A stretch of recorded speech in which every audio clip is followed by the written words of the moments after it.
Muy buenas noches, tengan todos ustedes. Un día más nos encontramos en Javier Berrio con la noticia opinada. Hoy es 25 de noviembre de 2014 y es el día que internacionalmente se dedica a la erradicación de la violencia de género, de la violencia contra la mujer.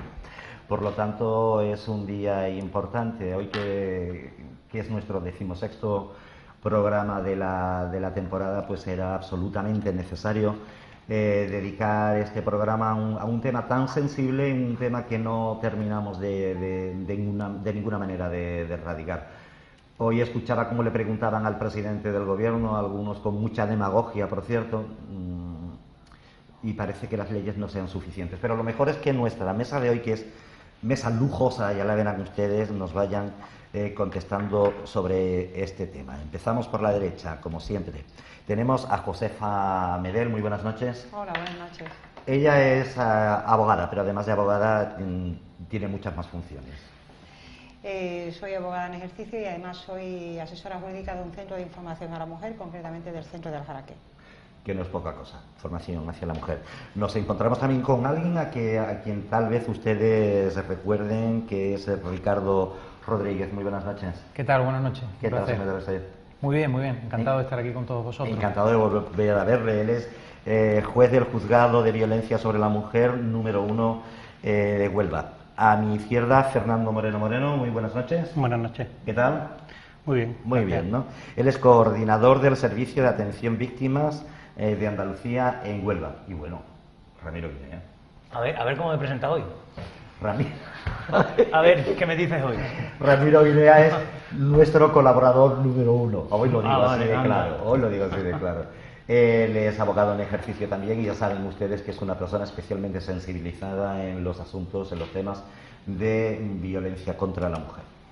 Bien, correcto. Muy bien, Empezamos. muchas gracias. Vamos a empezar por hoy es mesa abierta, desde luego, cada cual dirá lo que tenga que decir, porque es un tema en el que realmente ustedes tienen el conocimiento. Pero lo que no puedo evitar es preguntarle en primer lugar a nuestro querido juez, al señor Rodríguez. Nos vimos hace un año. ¿En qué han cambiado las cosas después de este tiempo? Pues yo creo que desde el punto de vista normativo se han dado pasos adelante. Por ejemplo, se ha cerrado el Convenio de Estambul en materia de protección de víctimas. Igualmente la Orden Europea de Protección, es decir, desde el punto de vista normativo se han dado pasos adelante. Desde el punto de vista institucional se nota que seguimos trabajando todos, juzgados y el resto de operadores jurídicos y no jurídicos en esta materia, pero los números están sobre la mesa. Seguimos teniendo amenazas, seguimos teniendo un maltrato físico, seguimos teniendo hechos delictivos y por tanto debemos plantearnos en qué estamos fallando o qué es necesario que replanteemos para que esta materia pueda ser afrontada de una manera mucho más satisfactoria. Y si no me equivoco, 40 mujeres 45. muertas, ¿no? 45 señoras muertas por la violencia de género. La ley tiene ya 10 años, la reforma, ¿para cuándo? ¿Qué va a pasar con esta ley? Porque no parece que haya sido suficiente, ¿no? Bueno, yo creo que la ley en principio nació como una ley bastante novedosa. Era necesario aglutinar una serie y dar una protección integral a una mujer que se encontraba en situaciones de violencia de género, pero no ha sido suficiente, ha sido innecesaria. Yo creo que la ley necesita una reforma porque, como bien has comentado, evidentemente los casos se siguen produciendo. Entonces yo voy a apuntar, y antes de que se inicie un poco el debate o esta mesa abierta, que desde mi punto de vista entiendo que la ley hay una parte que toca poco o toca mal y que además nos hemos visto, y digo nos hemos porque estoy dentro del círculo, como he dicho antes en mi presentación, fácilmente cercenada, sobre todo en materia social. Yo creo que la ley tiene que ampliar y el Gobierno, en nuestra nación y con las competencias que tenemos delegadas a la Junta de Andalucía, tiene que ampliar el radio de acción en cuanto a la materia social, de ayudas sociales me refiero concretamente. Creo que los componentes de la mesa también En cuanto a ayuda social a la mujer, ¿qué más se podría hacer, aparte de lo que se hace y de lo que propone la actual? Hombre, en materia social se podrían hacer muchas más cosas, porque es cierto que la ley reconoce unos derechos que están muy bien, en cuanto a preferencia en el acceso a la vivienda protegida o en preferencia en el acceso, por ejemplo, si estamos hablando de mujeres mayores a la residencia, pero claro, si no hay plazas en esas residencias o si no hay vivienda protegida, por más que estén las primeras de la lista, de más está. Y eso es un problema generalizado, que es decir, no tiene que ver con la violencia de género, el que haya esa vivienda protegida o el que haya esas plazas en residencias de mayores. Entonces, por ahí sí, en el tema de las ayudas económicas, por supuesto, siempre mejor, y sobre todo, porque claro, cuando hablamos de la reforma muchas veces se plantea la cuestión o se centra el foco, igual que estaría de acuerdo conmigo, igual que cuando se aprobó la ley, en la materia penal. Yo creo que ahí no, las reformas deben de venir por otras vías, no el aspecto penal, jurídico penal de la ley, sino en otros aspectos, en el aspecto social, en el aspecto de profundizar en el tema educativo, en el tema, por ejemplo, de los medios de comunicación, de control, de contenidos, etcétera, etcétera, etcétera. Yo me voy a atribuir la defensa de la ley. La ley es ya una mocita de 10 años. Nació como muy buenas intenciones, fue una ley que se aprobó en el Congreso por unanimidad de todas las fuerzas políticas. A lo mejor fue la última vez que aprobaron algo de una forma unánime, pero de la ley, que era una ley de carácter integral, esa palabra tan bonita, ¿no?, y que tenía unas políticas transversales, ¿no?, unos conceptos políticos que me encantan. Claro, resulta que nada más que no hemos parado en una parte de ella. Hay partes de la ley que están vírgenes ahí, que todavía no se han tocado, y es donde habría que trabajar más. A mí, a la pregunta que le hacías a Ricardo sobre qué ha pasado de este año al otro, sí me gustaría subrayar algunas cosas, ¿no?, de que en todo este atracón de jornadas que nos hemos pegado en los últimos meses y en las últimas jornadas, por fin he escuchado a alguien decir que en algo nos estamos equivocando. Y he escuchado en algo que a mí me parece especialmente sensible, que es el tema de la prevención. Cuando los jóvenes no están asimilando toda la evolución que ha tenido el tema de la igualdad entre los hombres y mujeres y están volviendo a comportamientos atrás, es que todas esas políticas dirigidas a los jóvenes desde las administraciones públicas, he escuchado decir a alguien de las administraciones públicas que en algo se habían equivocado y que estaban mal hechas y que había que reordenar toda esa forma. Yo también, aunque hoy ha habido muchos actos y ha habido muchas fotos de pancartas, yo hoy me siento especialmente contento porque he contribuido con mi granito de arena al tema de la violencia, y donde creo que hay que hacerlo. Llevo ya reivindicándolo varios años. Tenemos que salir a la calle, tenemos que salir a los colegios, a los padres, a los institutos. Yo he tenido la posibilidad de compartir la mañana con 135 niños de Almonte, de un instituto de Almonte, y oye, hace falta que se les hable en su vocabulario de nuestra experiencia para que ellos vean otra información más que no solamente la que reciben a través de ciertas vías que ellos no controlan, como pueden ser el tema de las redes sociales. Por lo cual yo creo que algún avance hay. Seguimos trabajando, estamos más concienciados e incluso desde algunas instituciones se empieza a reconocer que en algo nos estamos equivocando. Hombre, yo pienso que en primer lugar estoy de acuerdo contigo, en la materia educativa para mí creo que es fundamental. Hay que enseñar a los niños y a las niñas desde muy pequeños. Bueno, en primer lugar es una educación que se debe dar en casa, dentro del ámbito familiar, pero bueno, a veces por circunstancias, hay circunstancias que se dejan un poco al margen y tiene que ser también el colegio, el instituto, desde pequeño, ir por esa vía. Creo que también se ha avanzado mucho, hay mucho profesorado muy sensibilizado con esta materia. Pero también quiero decirte, Ramiro, que tú dices que has contribuido ya con tu granito de arena. Yo sé que tú contribuyes los 365 días del año, como los que estamos aquí, pero que el día 25 no es solamente el día 25, no es el acto de pancarta y demás, ¿no?, sino que todo el año debería ser día 25 en ese aspecto. Y yo creo que su señoría aquí presente lo ve diariamente en su juzgado con las situaciones que se vienen dando. Efectivamente, yo quiero puntualizar que efectivamente la Ley Integral de Violencia sobre la Mujer regula aspectos de todo tipo, aspectos penales también. ¿Que los aspectos penales tienen que ser modificados? Yo creo que sí, se puede mejorar, pero bueno, por no aburrir tampoco no penales, vamos a entrar. Penales, estamos hablando de mayores condenas, de condenas más... A lo mejor de afinar las condenas, pero también de que ciertas conductas que actualmente no son consideradas violencia de género, como el quebrantamiento de condena, pues pueda ser conocido por un juzgado de violencia sobre la mujer, porque en última instancia incide en la protección y en el propio desarrollo de la mujer en su vida diaria, ese quebrantamiento. Pero bueno, son cuestiones técnicas. Yo incidiría en el ámbito educacional. Me estoy encontrando con víctimas de 15, 16 años y agresores de 18 años recién cumplidos, y las conductas más graves las estoy viendo en jóvenes. Parece que eso no se compadece con la idea que en principio podríamos tener de la violencia sobre la mujer como algo trasnochado, antiguo, propio de otras épocas. Los chicos hoy en día tienen acceso a Internet, a todo tipo de conocimiento, y sin embargo se sigue produciendo eso. ¿Qué estamos haciendo mal como sociedad? Yo creo que debemos plantearnos el ámbito de la educación y también el control en los medios de comunicación del contenido de las noticias y demás. Yo a veces me pregunto así como algo, me lo pregunto y digo, bueno, si el nivel de igualdad no se está dando en los hogares, quiero decir, si sigue existiendo una preeminencia del rol masculino, ¿No sigue esto predisponiendo al chico a pensar que él tiene ascendencia sobre la mujer hasta el punto que en un momento dado pueda llevar a algún tipo de maltrato? No digo maltrato ya físico, pero sí incluso psicológico. Pero yo creo que el tema no es solamente en ese aspecto, sino que es el bombardeo constante al que le estamos sometiendo. Si tú ves cualquier tipo de película o cualquier tipo de serie o cualquier programa de televisión, sigue apareciendo la figura de la chica que mi novio me pega y me controla, lo que sea, pero eso me lo hace por amor y yo por amor voy a poder cambiarlo a él. Y claro, ese mensaje lo van asumiendo y lo van viendo como normal, lo van normalizando, y es contra eso contra lo que tenemos que pelear. Digo, mira, pero claro, si en los medios de comunicación, a los cuales también se dedicaba la ley y que ese capítulo no lo ha visto nadie, parece ser, ¿vale? Sigan apareciendo estos programas o dan una imagen de la sociedad, como ese estupendo programa que hay en horario infantil de mujeres, hombres y viceversa, donde ellas todas son perfectas y ellos todos son perfectos, con muy musculados y muy operados todos, pero con mentes planas, y ese es el objetivo que van a tener. Pues no podemos esperar otra cosa de las jóvenes.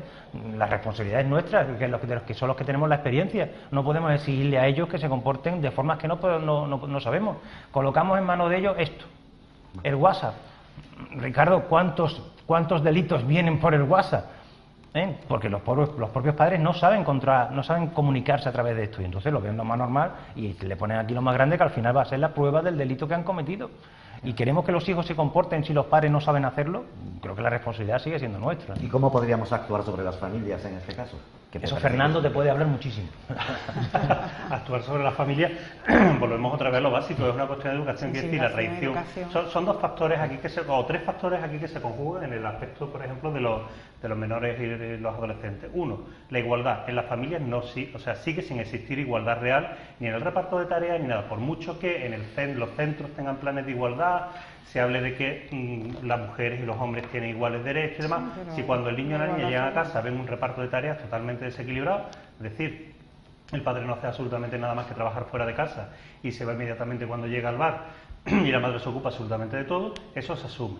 Después viene el tema de los mitos. Los mitos en cuanto al amor siguen siendo exactamente los mismos. Es decir, si me controla y es celoso es porque me quiere mucho, quien más te quiere más te hará sufrir, todo ese tipo de cosas siguen existiendo ahí.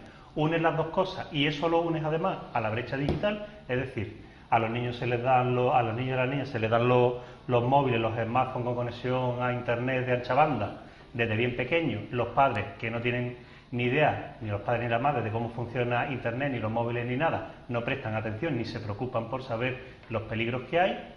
Los niños empiezan a funcionar con eso, asumen ese control, esos celos, la geolocalización a través de WhatsApp, mándame a ver dónde estás, que no sé cuánto, las cuentas de Facebook, las cuentas de Twitter, todo eso unido, la diferencia de roles, los mitos y el control que proporciona las nuevas tecnologías, y tienes la bomba que ha mencionado el magistrado. Un repunte clarísimo de delitos cometidos a través de redes sociales, del Twitter, del Twenty, de Facebook.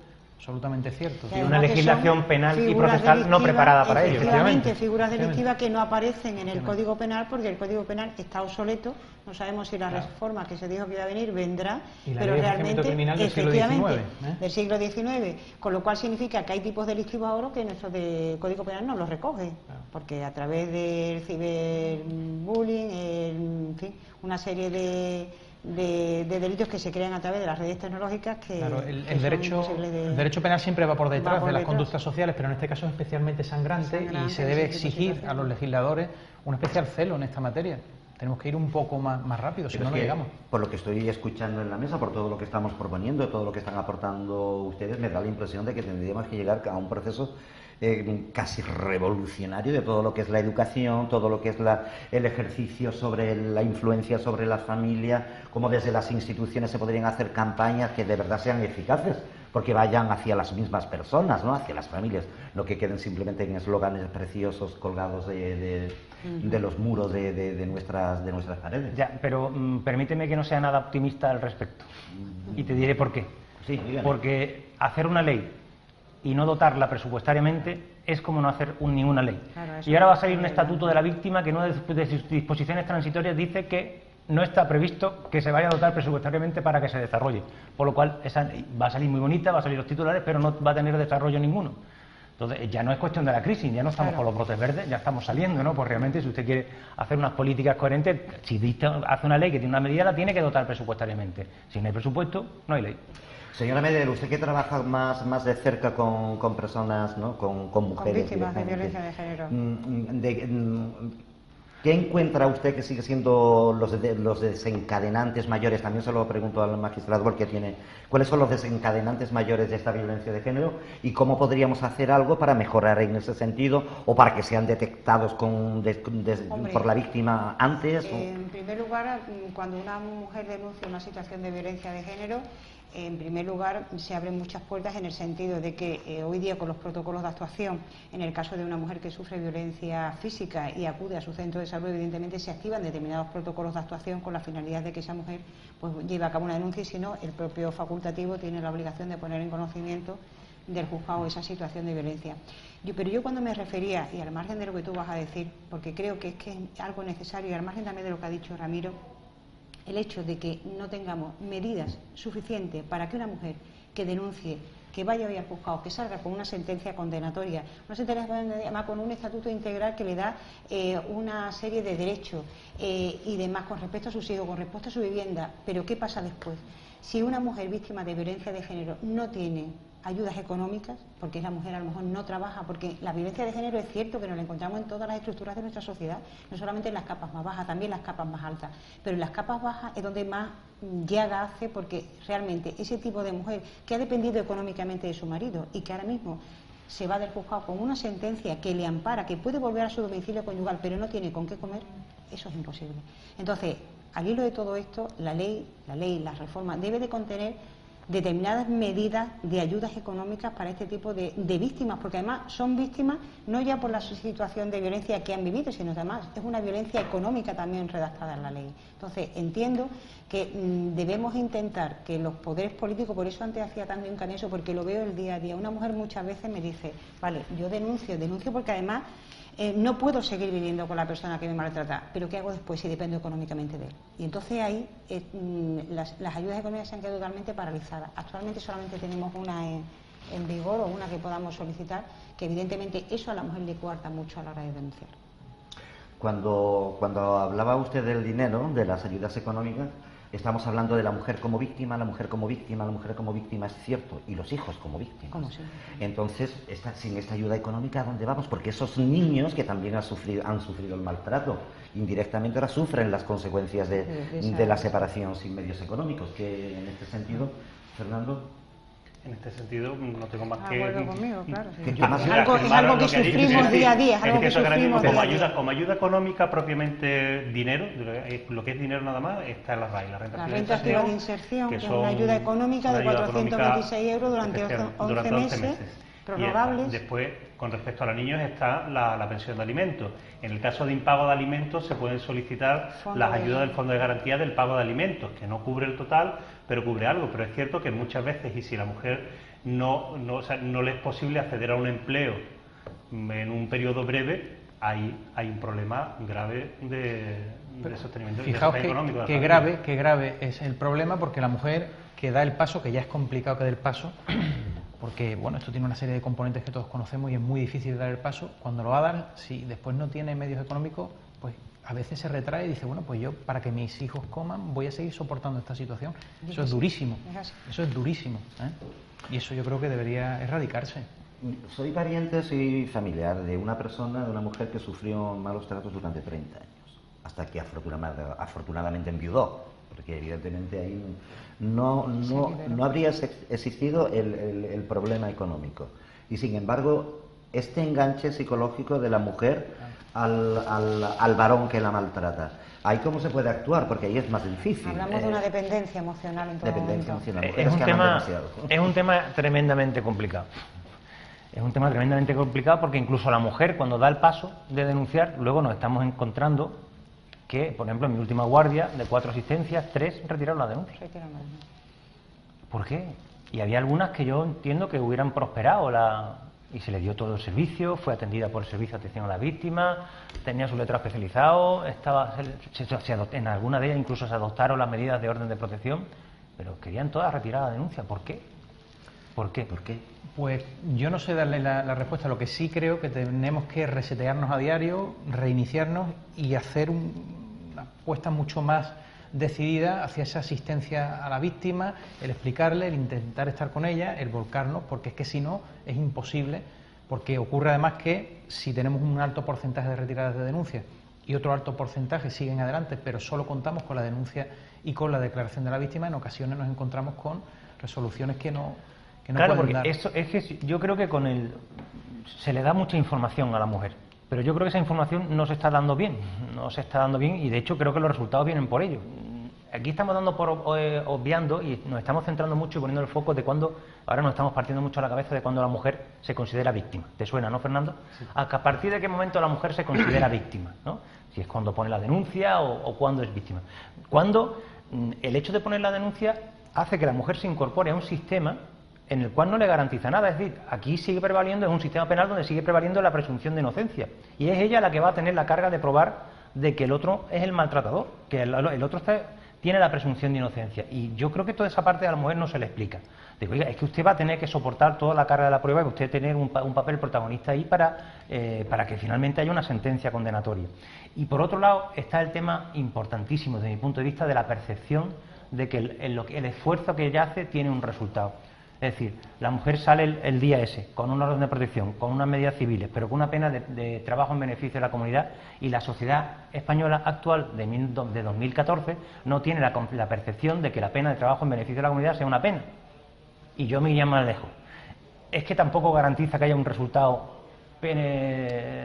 criminológico con esa pena, porque si al maltratador no se le asiste o no tiene un tratamiento o no tiene una asistencia psicológica o no se trata de estudiar por qué llegó ahí y de cambiarle esa forma de comportamiento, ni prisión, ni trabajo en beneficio de la comunidad, ni nada, seguiremos teniendo lo mismo. ¿Y tú crees que es posible cambiar esa forma en un maltratador? No lo sé. Yo creo que algo habrá que hacer. Los estudios que se han realizado, y el País Vasco en esto es pionero, es imposible, al menos por lo que hay actualmente estadísticamente, de rehabilitar a un maltratador, pero sí es posible recuperar a una víctima. Pues entonces no lo podemos condenar, Pepa, porque la pena, la función que tiene es la rehabilitación del delincuente. Tú lo que estás esperando es una conducta punitiva, una conducta mal hecha, un delito, la que acaba de hacer. ¿Y el fin de la pena cuál es? Es la reinserción, evidentemente, pero bueno... Uno de los fines, ¿verdad? Uno de los fines de la reinserción. Lo que no es posible, y lo que tú estabas diciendo, ¿cuándo una mujer se considera víctima? Una mujer se considera víctima desde el momento en que está sumida a otra persona, y otra persona ejerce el poder sobre ella, no cuando llega al juzgado. La mujer ha sido víctima de lo mejor hace muchísimo tiempo. La mujer ha sido víctima hace 30 años, como nos estaba diciendo aquí el contertulio, Javier, perdona. Entonces, donde hay que actuar es evidentemente el órgano judicial, las leyes, el estatuto integral, todo está muy bien, pero quizás antes hay que hacer ese desenganche en la mujer. Entonces la mujer tiene que darse cuenta que realmente está viviendo una situación de violencia de género. Lo que pasa es que a veces no es consciente, en la mayoría de las veces no es consciente. Entonces, de que lo ve como normal. Coincidirás conmigo, Pepa, que a lo mejor ese denuncia no es necesario, sino que a veces basta un proceso de maduración o de conocimiento, y entonces en el momento que esté preparada se presente la denuncia. De saber dónde va la mujer, qué son las consecuencias de poner una denuncia, porque no es solamente por una denuncia, es las consecuencias que tiene esa denuncia, lo que va a ganar evidentemente, pero también a dónde se expone. Pero con esto no queremos decir que no se denuncie, evidentemente las conductas hay que denunciarlas, pero sí es necesario que la mujer tiene que ser consciente de que va a poner una denuncia y que tiene que seguir para adelante. Lo que no podemos hacer es que después vaya hacia atrás, pero porque no esté concienciada y no sepa qué va. Señor Moreno. Sí, quería hacer un par de declaraciones a ese respecto. En cuanto a lo del concepto de víctima, que recordamos del curso de la gobernanza que se mencionó, claro, yo trabajo con otro concepto distinto de víctima, porque aunque soy jurista también, soy criminólogo también, el concepto desde la criminología es distinto al del derecho.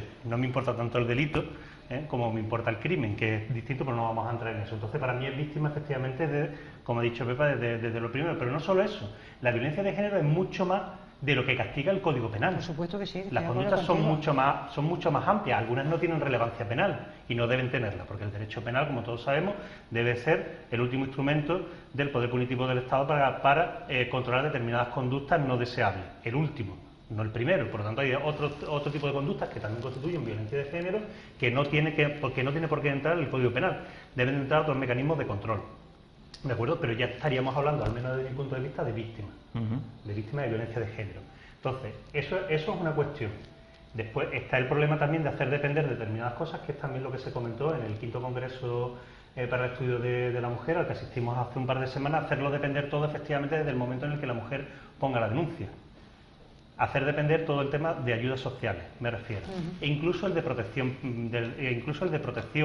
o de la activación de los sistemas de protección, tanto policial, orden de alejamiento y demás, que eso entiendo efectivamente que tiene que ser solo a partir de la denuncia, porque ahí ya estaríamos hablando de restricción de derechos, pero hay otras cosas que podrían activarse antes, y de hecho también hay que decir, creo que lo tenemos que decir aquí, que tanto desde los centros de información a la mujer, del propio Instituto Andaluz de la Mujer, como del Servicio de Atención a Víctimas en Andalucía, intervenimos y actuamos con las víctimas con independencia de que hayan puesto o no la denuncia, con independencia de que quieran o no poner la denuncia, o precisamente para prepararlas y madurar esa interposición de la denuncia. La mujer tiene que estar preparada. Hay también un artículo olvidado de la ley integral que dice que la mujer puede tener asistencia jurídica por un letrado especializado desde antes de interponer la denuncia.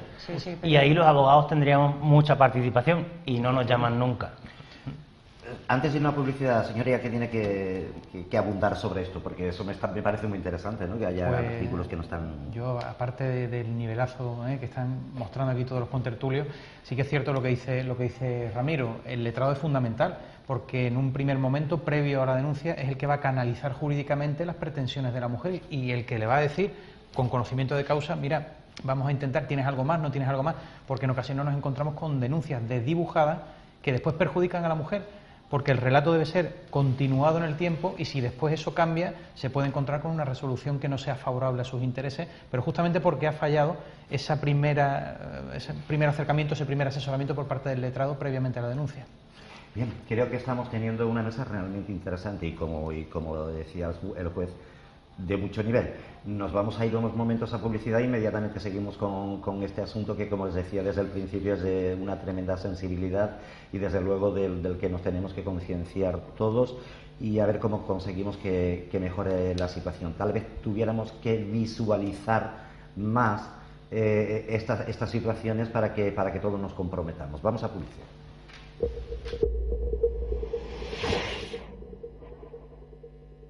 Llena de luz y de esa de la más me tiene loco, por ella muero, poquito a poco, de luz y de esa de la más me tiene loco, por ella muero.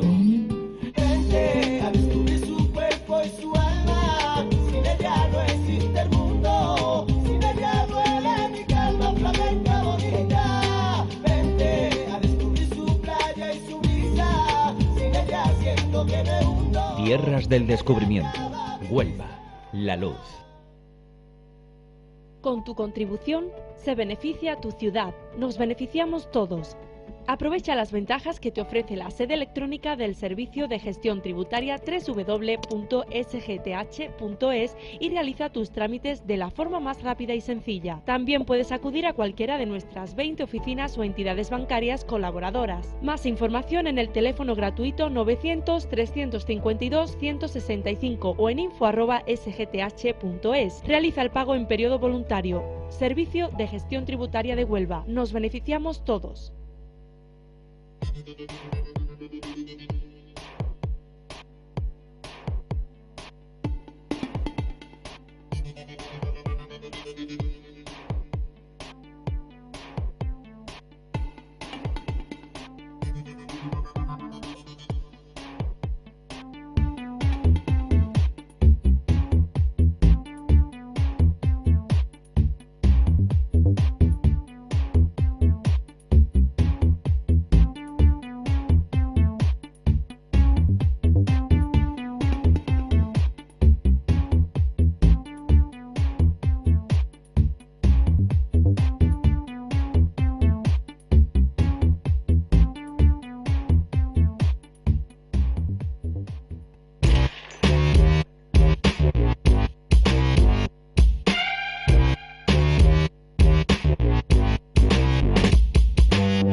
¿Aparca ahí? No, es un vado. ¿Y ahí? No, es un paso de cebra.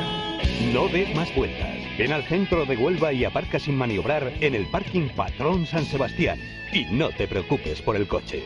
Parking Patrón San Sebastián, en calle Jesús de la Pasión número 9, número 1 en servicios de Huelva. Infórmate en el teléfono 959 80 20 21. Yo consumo cosas de Huelva. Por su calidad. Por el cariño con que las hacemos. Por su variedad. Por ayudarte. Para que todo quede en casa. Elige con la cabeza.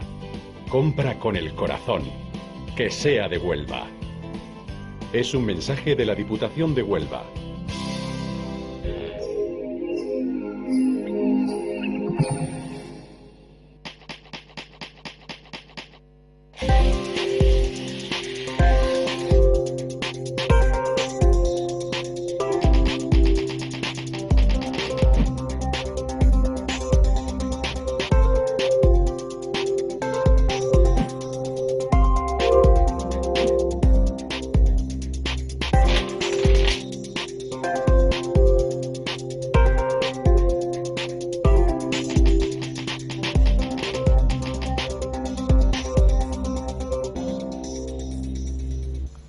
Seguimos en Javier Berrio con la noticia opinada, hoy tratando el problema de la violencia sobre la mujer. Señora Medel, estaba diciendo usted una cosa antes que me llamó mucho la atención.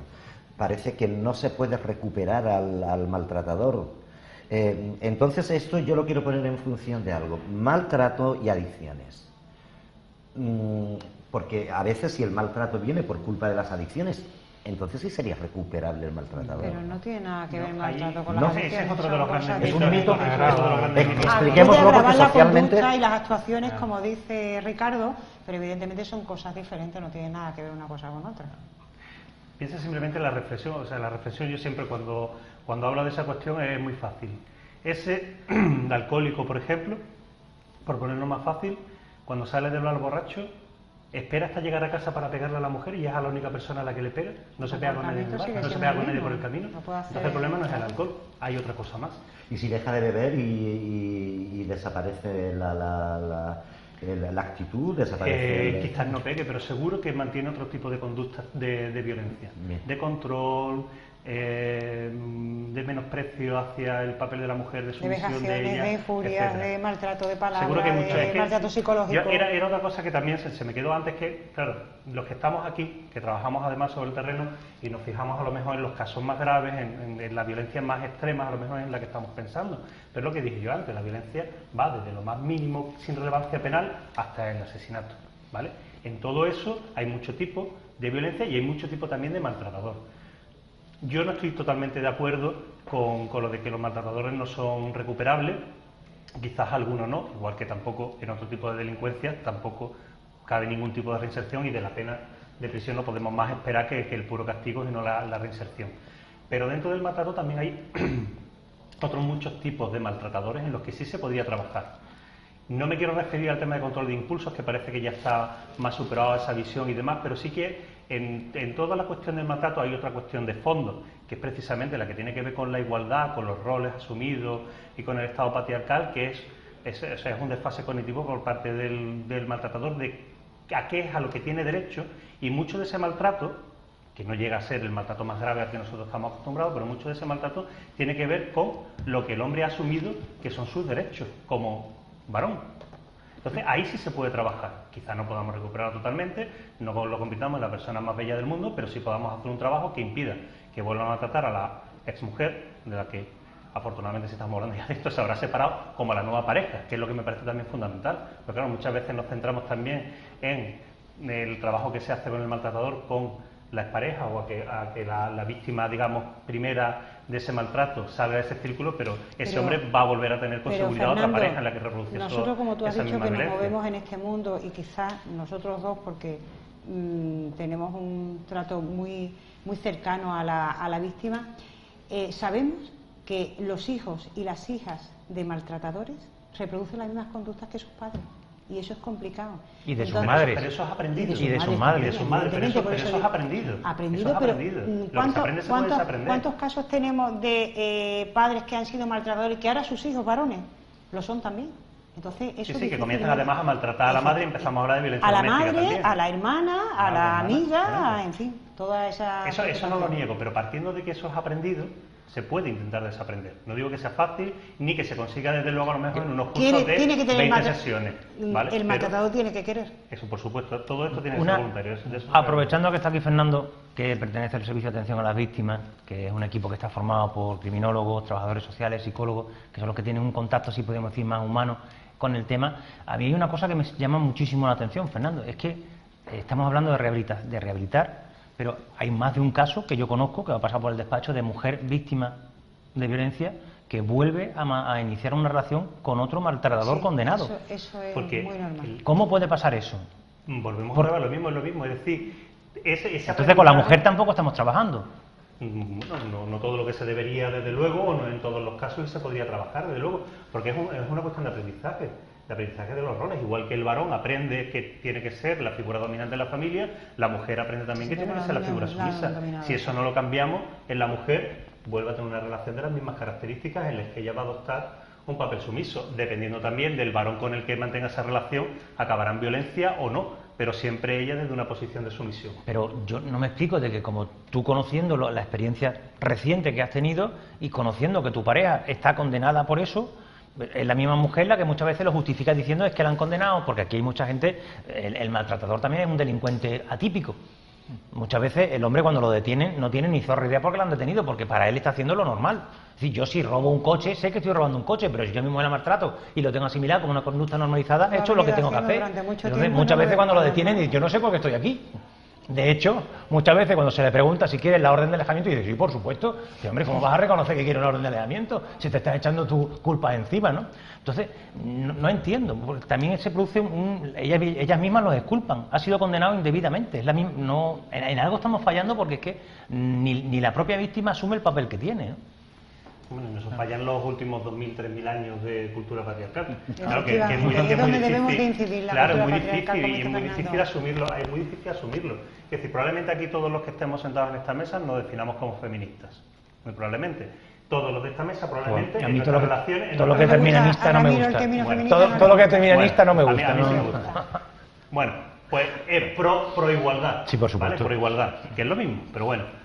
Probablemente todos los que estemos aquí, en nuestras relaciones interpersonales y en las de pareja, desarrollemos o tengamos actitudes machistas. Sí, porque están inculcadas desde pequeños, porque nacemos así, nos criamos educados. Pero fijaos qué importante todo lo que estáis diciendo, y yo quiero poner, digamos, el énfasis en que el derecho penal y el juzgado es importante, es necesario, es vital, pero es necesario también que en el ámbito de la educación, de los servicios sociales, del servicio de atención a víctimas, que se avance también en esas parcelas, y que no todas las culpas, digamos, o todo el peso se eche en el derecho penal y en qué ha fallado con la orden de protección. Hombre, es que aquí hay muchos actores, ¿verdad? Y yo creo que todos estamos implicados, y que si algo falla... Cuando intervenimos los que estamos aquí, ya el problema que... Claro. Nosotros somos la unidad de cuidados paliativos. Claro. Pero yo también he hecho en falta de que es que a nosotros no se nos pregunta. Nosotros que estamos... ¿A ti como abogado te refieres? ¿A los abogados en concreto y a los abogados en concreto que... No sé yo si su señoría le preguntarán mucho de qué opina él sobre que haya que cambiar. Fernando sí, porque Fernando pertenece más a la administración que nosotros, pero que yo creo que tenemos una experiencia que no se pone en valor. Porque no tenemos políticas de igualdad. Una cosa es lo que se dice y otra cosa es lo que se hace. Y para hacer, llegamos al punto de partida, es necesario medios económicos y no tenemos medios económicos. Si esas políticas de igualdad estuvieran más enraizadas, se pusieran en marcha desde el inicio, yo creo que las cosas irían cambiando muchísimo. Lo que pasa es que no se Porque está claro que aquí todos coincidimos que con esto no acabamos a base de sentencias. No. Claro. No. Por supuesto que no. Pero nosotros, que recibimos la información, podemos canalizarla e interpretarla de una forma distinta para intentar evitar a dónde se está llegando. Lo lamentable es que no se acaba a base de sentencias, pero muchas veces sí acabamos a base de entierros. Sí, entonces, pero eso no es la tragedia, Javier. La tragedia, desde mi punto de vista, es la cantidad de mujeres que no dan el paso todavía de denunciar. Pero a eso iba Ramiro, me gustaría... A mí me cabrea mucho cada vez que se habla de violencia de género cuando hay una víctima. Por supuesto que es un tema ya, es la punta del iceberg, pero la gran tragedia de nuestra sociedad está en la gran cantidad de mujeres que, o porque no confían en el sistema, o porque no se atreven, o porque no quieren darlo, en primer lugar, porque tienen que reconocer que son víctimas. Claro, diciendo. Ese Ese es el principal Supongo problema. que están muertas de miedo, supongo que están muertas de miedo, pero lo que yo iba era otro asunto. Muchas veces nos encontramos con señoras que mueren y que nadie ha oído nunca nada en su casa, pero muchas otras veces estamos escuchando que ahí las peleas son y las palizas tremendas. ¿Qué cuota parte de responsabilidad no tenemos los ciudadanos que no denunciamos? Eso, ¿cómo concienciamos también? Yo creo que la sociedad tiene un papel vital. Yo me encuentro en muchísimos atestados policiales en los que se habla por parte de la víctima de que ha tenido 10 años de maltrato, se le pregunta a los vecinos y los vecinos nunca escucharon. Yo no escuchaba voces, pero hombre, o nos implicamos o no nos implicamos. Pues claro, después pasa lo que pasa. Después se pone una sentencia que no puede ser condenatoria por cualquier motivo y después la culpa es del juzgado, hombre, porque no, es que aquí nos tenemos que implicar todos los actores. Si no, no vamos a salir de esto nunca. Claro, por eso también... Insisto, porque para que haya una condena tiene que haber pruebas. Tiene que haber pruebas y por eso es fundamental que incluso ya desde la denuncia aparezcan todos los datos posibles, puesto que el primer reflejo que va a tener el juez de la situación, el juzgado, es lo que figura en la denuncia. Y muchas veces, pues la mujer se ve sola frente al puesto de la Guardia Civil o de la Policía Nacional, que hacen una labor maravillosa y estupenda, pero no reflejan todo lo que tiene que venir ahí. Y muchas veces estamos ahora hablando, se le da mucha importancia al tema de los menores, pero es que en los atestados no se habla de los menores. Pero es más, es que tampoco tenemos unos servicios de atención a los menores que puedan atender también de forma inmediata a los menores para ver si realmente están afectados o no están afectados. Es decir, tenemos tantas carencias, por no hablar del ya tópico típico de víctimas de primera, víctimas de segunda y de delitos de alta intensidad o de baja intensidad, que ya quedan ahí en la memoria, pero habrá que recordarlo de vez en cuando, ¿no? ¿Qué puede hacer un ciudadano que está observando que se están produciendo malos tratos? Comprometerse de forma activa, ser proactivo, denunciar, ponerlo en conocimiento. ¿Se podría llamar a la policía en ese momento? ¿Podría callarse para ir a poner una denuncia o a informar por lo menos, ¿no?, de lo que está sucediendo? La ley de enjuiciamiento criminal prevé no tanto la obligación, porque no es funcionario público, pero yo entiendo que hay un deber cívico, un deber de compromiso social. Es decir, si tú estás escuchando diariamente a una señora en el piso de abajo que está gritando y no me pegues más, hombre, por Dios santo, eso hay que denunciarlo. Eso hay que ir a la policía o ir a donde se tenga que ir. Y ahí, una cosa, un inciso, y también lo comentó antes Ricardo, lo de la necesidad de resetearnos todos los días. Ahí también juega otra cuestión también fundamental en la que los vecinos, las vecinas, el vecindario, ¿no?, se escuda un poco, ¿no? Es decir, bueno, es que yo una vez traté de hacer algo y ella al día siguiente volvió con él. Eso es una cosa porque no se entiende bien cuál es el proceso realmente de la violencia de género. Lo de la retirada de denuncia, lo que decía antes Ramiro, de que incluso con la denuncia puesta ya en el juzgado al final no quieren seguir para adelante porque no tenemos conciencia realmente de lo que supone la violencia de género, habéis dicho. El maltratador no es un delincuente típico. La víctima de violencia de género no lo es, ni la situación lo es. Porque se trata de que tienes que denunciar a la persona con la que tú tienes un proyecto vital, el padre de tus hijos con el que tú te has enamorado y has pensado que ibas a ir a envejecer juntos, y asumir que eso se ha acabado, que además eso está haciéndote daño, verdaderamente daño, incluso que puede acabar con tu vida, es muy duro, es muy difícil. Y romper todo ese plan de vida, todo ese proyecto, ¿no?, ya planificado, desde lo que iba a ser toda tu vida, cuesta. Cuesta cuando nos enfrentamos además a los demás. Entonces, los vecinos, las amistades y demás tienen que ser conscientes de eso y saber que la van a tener que ayudar y denunciar no solo una vez, sino 2, 3, las veces que haga falta, para que esa mujer sea consciente de la situación y decida salir, con la ayuda que le podemos prestar desde los distintos servicios públicos. Yo creo que estamos hay que darle una información positiva a la mujer que es víctima de violencia de género, que a lo mejor ya no lo sabe, que vive una serie de conductas que las quiere normalizar, pero que sabe que son normales, que en el caso de que plantee una denuncia o venga a un centro de información, y hablo por lo que hago día a día, que en el caso de que denuncie, retire la denuncia, sepa que pueda volver a denunciar y que evidentemente los medios están ahí. Y evidentemente yo entiendo que a la mujer hay que apoyarla y que si retira la denuncia, como dice Ramiro, bueno, pues tendremos que esperar que esta señora se sienta concienciada, se sienta capaz y fuerte de volverlo a hacer. Eso es algo muy importante. Y también es otra cosa. Tú decías que las víctimas no se encuentran al principio, a la hora de poner la denuncia, acompañada por un letrado o una letrada, que yo desde mi punto de vista creo que lo debe estar. Yo creo que ahí, y voy a romper una lanza por la asesoría jurídica que ocupo hace muchos años, que cuando las mujeres van a un centro de información, a las mujeres previas a poner la denuncia se les asesora de cómo poner una denuncia, porque evidentemente, como decía Ricardo, la denuncia es fundamental para que a él le dé armas suficientes para llevar a cabo una sentencia condenatoria en un juicio justo. Entonces es importante saber que una mujer que se sienta en una situación que considera que está viviendo violencia de género, que sus hijos lo están haciendo, que se encuentra mal, acuda a los profesionales, como ya hemos estado comentando, a los organismos. SABA es un servicio importantísimo, yo creo que crucial en toda esta situación que estamos viviendo, pero que sepas realmente que si denuncia y después se echa para atrás, vamos a seguir estando ahí. Claro. Eso es algo importante que debemos de decir. Yo en mi labor diaria en el juzgado me encuentro muchísimas mujeres que incluso llegan a pedir disculpas por retirar la denuncia. Siempre hay que decirles que no, bueno, que si ella quiere retirar la denuncia, que hay que respetar su voluntad y que las puertas del juzgado están abiertas y que si mañana pasado o el otro día tiene un problema, que venga otra vez, porque es que hay que meterse en esa tipología de víctima que no es la víctima al uso. A mí, ustedes después me dirán algunas conclusiones, pero yo he sacado una conclusión después de escucharle a usted, escucharle a todos en realidad, y es que desde luego, si todos no hacemos fuerza, no acabamos con esto. O sea, esto es un tema global, no es un tema que tiene una mujer, es un tema que tiene un problema que tiene la sociedad. Y yo creo que si todos nos mentalizamos, si todos colaboramos, si todos denunciamos cuando tenemos que denunciar y todos apoyamos a la víctima, yo creo que vamos a conseguir mucho más que solamente con el trabajo arduo que ellos están realizando sin parar, pero es que es una necesidad que todos socialmente nos comprometamos, que allí donde escuchemos los gritos digamos, policía, aquí está pasando esto.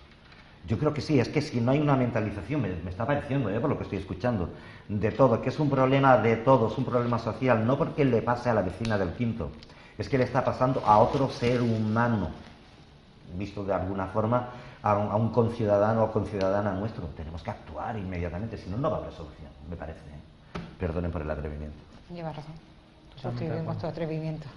Eso es así, quizás también por la configuración de la mesa, en la que al final todos somos juristas, ¿no? También estamos viciados, y además trabajando en relación directa con el juzgado, estamos viciados también por ese aspecto, por lo que implica el procedimiento, por la necesidad de una condena final. Pero muchas veces la víctima, también sabemos todas, que no busca la condena, y muchas veces es lo que la lleva también a la retirada, Pero sí que es cierto que la necesidad de la denuncia, al menos para que se active la medida de protección, orden de alejamiento, seguimiento policial, una vez que le hagan una valoración de riesgo y demás, es muy importante, con independencia de cómo acabe el procedimiento, si acaba en archivo, si acaba en condena, o que acabe como acabe. El paso ya está dado, la intervención de los equipos que vamos a trabajar con ella a nivel de asesoramiento, pero también a nivel de apoyo social y de apoyo psicológico, va a continuar con independencia de lo que ocurra con el procedimiento penal, que eso es importante también que la mujer lo sepa. O sea, tampoco nos tenemos que obsesionar con la condena, que muchas veces por la falta precisamente de pruebas, porque estamos hablando de un delito que ocurre en la intimidad del hogar, normalmente, si no hay implicación tampoco del vecindario, como ha dicho Ricardo, es la única prueba que tenemos. Bueno, eso es una cosa que está ahí, la condena por supuesto, se ha cometido un delito y sería deseable poderla obtener, pero aquí lo importante por supuesto es la recuperación de esa mujer. La trayectoria posterior, claro que sí. Pero yo parto una lanza a favor nuestra, porque si hay algo que puede dar esperanza es que desde luego los operadores que están implicados en esta materia están implicados pero a saco. Quizás en pocas materias del derecho se pueda ver que los que están metidos en esta materia están tan sensibilizados con el tema y quieren, yo no quiero condena, yo quiero que no tengamos que celebrar este día. Y te implicas y quieres hacer algo porque realmente nos sentimos útiles. A nosotros los abogados nos da un papel muy distinto. Nosotros aquí, cuando intervenimos, por esa unidad de actuación que va a tener, la víctima va a tener siempre el mismo letrado, no solamente para el tema penal, sino también, si está casada y tiene que divorciarse, le vas a llevar todo el tema del divorcio y otros temas que haya, va a salir todo bajo el mismo letrado. Por lo cual, hay una implicación del colectivo al que nosotros representamos, que es bastante grande. Pero todos los operadores que están, policía, Guardia Civil, administraciones, están bastante sensibilizados. Yo creo que es el principal capital que tenemos para intentar continuar con esta lucha, ¿no? ¿Y cómo se protege a una mujer cuando su maltratador es especialmente violento? Ya hay la fijación del retiro, de alejamiento del hombre, pero este hombre reaparece y vuelve a donde está la mujer, la busca y le quiere dar la última paliza porque todavía le parece poco. Pues tenemos varios niveles de protección. En principio, y con carácter general, se adopta orden de protección, para que nos entendamos, una orden de alejamiento y prohibición de comunicación con la víctima. Si esta persona la incumple, tenemos la posibilidad del control telemático de la medida, algo que hemos hecho un par de veces en esta semana. Se coloca la pulsera al maltratador, y si este maltratador se acerca a menos de 500 metros, por ejemplo, eso pita y esa mujer llama a la policía está en un minuto está allí. El tercer nivel de protección que tenemos es la prisión provisional, que también se acuerda en supuestos de gravedad y en supuestos en que el delincuente es reticente a cumplir la orden de protección, porque claro, llegados a ese punto se tiene que ingresar en prisión y ese es el nivel de protección máximo que podemos darle a una víctima. En cuanto vuelvo al tema de los niños, a mí fíjense ustedes que durante el programa se me estaba ocurriendo otra cosa, ¿no? Que es la mujer maltratada y la familia maltratada, ¿no? Porque es que efectivamente el padre, el maltratador, está enseñando a futuros maltratadores, aunque parece que después puede ser desensibilizado porque ha sido algo aprendido y por lo tanto se le podría recuperar. ¿Cuáles son las actuaciones más rápidas que se tienen sobre los niños? Porque estos niños pueden tener necesidad también de ayuda psicológica. Pues esa es una asignatura bastante pendiente que tenemos todos. Sí, debemos de cantar en mía culpa. A través del Instituto Andaluz de la Mujer hay un programa específico de atención psicológica para niños y niñas víctimas que sus madres han sido víctimas de violencia de género.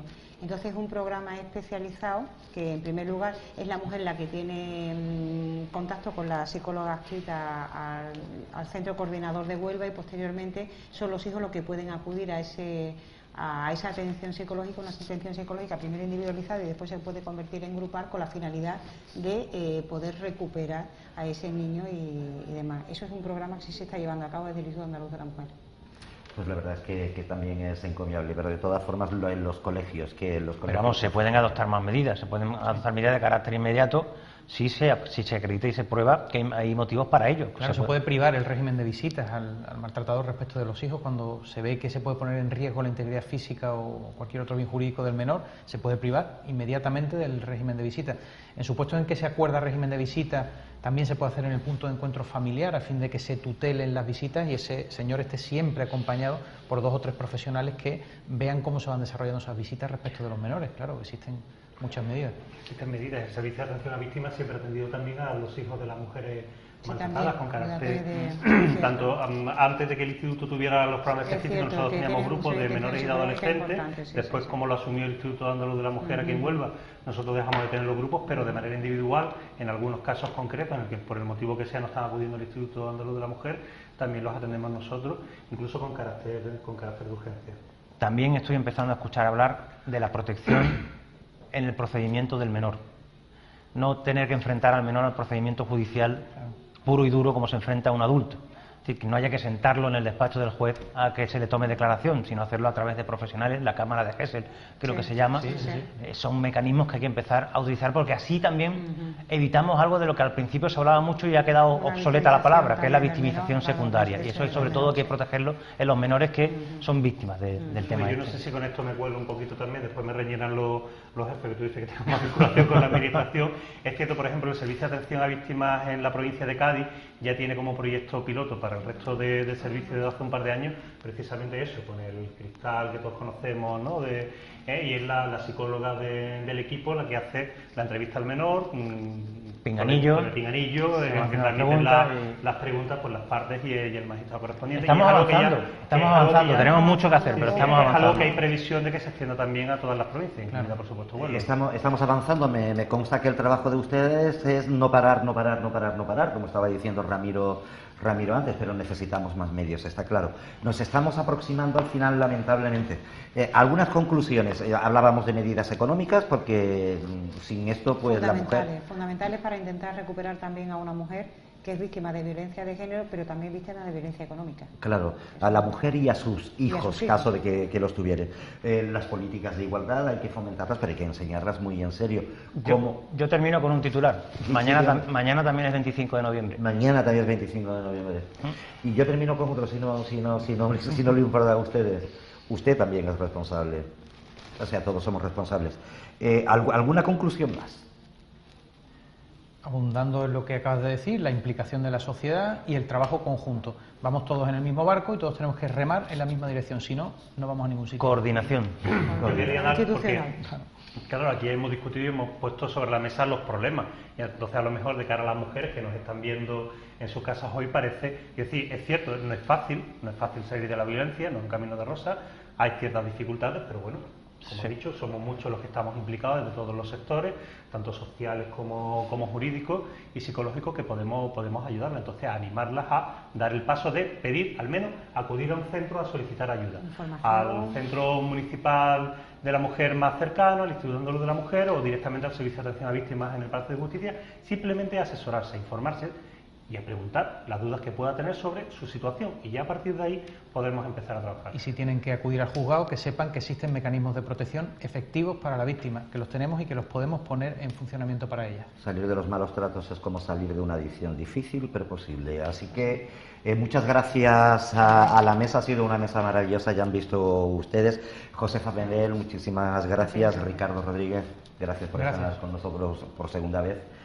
Fernando Moreno, muchísimas gracias. Ramiro, muchas gracias, hombre, además por la mesa que nos has preparado hoy. Programa interesantísimo, programa de mucha seriedad. Nos despedimos, por lo menos hasta mañana. Después ya veremos. Hablaremos mañana largo y tendido sobre el asunto de ya veremos. Muchas gracias por habernos elegido en una ocasión más. Que tengan todos ustedes muy buenas noches.